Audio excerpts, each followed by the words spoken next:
Saudi আরবের খেজুরের দাম আসলে অনেক বেশি, বাংলাদেশে চাইতে অনেক বেশি আমি মনে করি, কারণ এখানে আমি খেজুর কিনতে আসছি আজকে।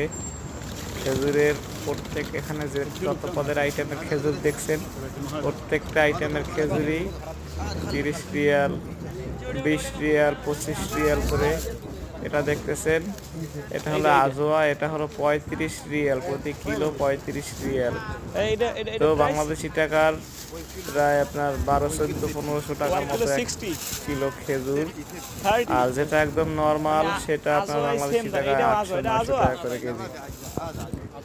এর থেকে আমি মনে করি বাংলাদেশে এই দাম মোটামুটি কম, কিন্তু এখানের খেজুরগুলো আর কি কোয়ালিটি ভালো, তুলনামূলকভাবে দাম অনেক বেশি, যেহেতু সৌদি আরব খেজুরের বাগান, নবীজির দেশে খেজুর হয়, এজন্য দাম কিন্তু আরো কম উচিত ছিল এই দেশে। তো দাম তুলনামূলকভাবে অনেক বেশি, যা ভেবেছিলাম তা আসলে পুরোটাই মিথ্যে। খেজুরের দাম তুলনামূলকভাবে খুবই বেশি। এখান থেকে আমি 10 রিয়াল আজোয়া খেজুর নেব, 10 রিয়ালের 250 গ্রামও পাবো না। বলা যাবে যে আজও অরিজিনাল খাইছি।